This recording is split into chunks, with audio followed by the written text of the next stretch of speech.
আসসালামু আলাইকুম। আজকে একটা কথা বেশ চাউর হয়েছে।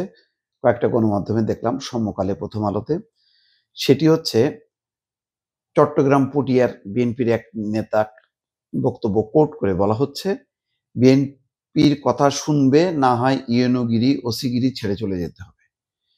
তো এই খবরটা দেখে আমার মনে পড়ল যে আওয়ামী লীগ যখন ক্ষমতায় ছিল, আওয়ামী লীগের বিভিন্ন জেলা, উপজেলা পর্যায়ের নেতারা এরকম কথা বলতেন, সেগুলো ভাইরাল হতো। তো পার্থক্য হলো এই যে বিএনপি আনুষ্ঠানিক কোনো ক্ষমতায় নেই। আর আওয়ামী লীগ ছিল ক্ষমতায়, ক্ষমতায় থেকে তারা এই বক্তব্য দিত। আর বিএনপির এই নেতারা ক্ষমতায় না থেকে এই বক্তব্য দিচ্ছে। ক্ষমতায় না থেকে এই বক্তব্য দেয়াতে অনেকেই বিএনপিকে টার্গেট করছে। আমি দেখলাম যে যেমন লন্ডনে তারেক রহমান এবং ডক্টর মোহাম্মদ ইউনূসের বক্তব্যের পর অনেকেই গোস্বা করেছে। মানে মনে হচ্ছে যেন এই বক্তব্যের মধ্য দিয়ে বিএনপি ক্ষমতায় এসে গেল বা চলে আসছে। তো আমি আজকে একটা স্ট্যাটাস দিয়েছিলাম। সেখানে বলেছি যে, বিএনপি তো ক্ষমতায় নেই এখনো। ১৫ টা বছর বিএনপির শাসন, শোষণ, অত্যাচার, নির্যাতন যারা সহ্য করল, তাদের একটা অংশ এখন মনে প্রাণে চাইছে বিএনপি যাতে কোনোভাবেই ক্ষমতায় না আসে।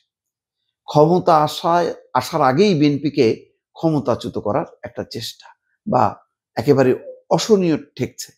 তো বিএনপি ক্ষমতা আসার পরে এদের কি অবস্থা হবে? আমি সেটা ভাবছি। এরা কোন শক্তি? এরা কি আওয়ামী লীগের শক্তি? নাকি আওয়ামী লীগের বিরোধী শক্তি? তা আওয়ামী লীগের বিরোধী যদি শক্তি হয়, সেই শক্তির যেকোনো একটা শক্তি যদি ক্ষমতায় আসে, সমস্যা কোথায়? বিএনপি, জামাত বা এনসিপি, অন্য যে কেউ। এক অদ্ভুত আমাদের স্ববিরোধিতা যে হাসিনার বিরুদ্ধে ১৫ বছর আন্দোলন সংগ্রাম করল অনেকেই, এবং অনেকেই অত্যাচার নির্যাতনের সম্মুখীন হলো। এখন সবাই জোট বেঁধে বিএনপিকে বিরোধিতা করছে ক্ষমতায় আসার আগেই বিএনপিকে ক্ষমতা থেকে সরানোর জন্য। এইরকম মানে পরিস্থিতি কখনো দেখা যায়নি। আজকে এই যে একটা কথার সূত্র ধরেই বললাম যে এই নেতারাও বা কেমন? যে বিএনপি ক্ষমতায় নেই, ক্ষমতায় আসার জন্য এখন সুন্দর, সুন্দর যেমন জামাত ইসলাম সুন্দর, সুন্দর কথা বলতেছে খুব সচেতনভাবে, কোনো ফাউল টক কিন্তু করতেছে না। কিন্তু এনাদের সেই মাথার মধ্যে সেই বুদ্ধিশুদ্ধি নাই, বেকুবের মতন কথা বলতেছে। হয়তো মনের মধ্যে তাই ইচ্ছা আছে, কিন্তু সেই ইচ্ছাটা যদি থাকেও যুক্তির খাতিরে, সেটা এখন বলবে কেন? এখন বলে দলকে, নিজেকে বিপদের মধ্যে ফেলতেছে কেন? এতে তো দলের ভাবমূর্তি ক্ষুণ্ণ হচ্ছে। যাই হোক, দেখি অনেক কথা বললাম খবরের শুরুতেই। এখানে কি, কি আছে? বলা হচ্ছে যে ঐক্যবদ্ধ হলে প্রশাসন বাধ্য হবে বিএনপির কথা শুনতে। হয় বিএনপির কথা শুনবে, না হয় এখান থেকে ইউএনওগিরি, ওসিগিরি ছেড়ে অন্য জায়গায় চলে যেতে হবে। তাদের আর সুযোগ দেওয়া হবে না। অনেক সুযোগ দিয়েছি, এখন আর সুযোগ দেওয়া সময় নেই। এখন আমাদের দাবি আমাদের আদায় করে নিতে হবে। বাপরে!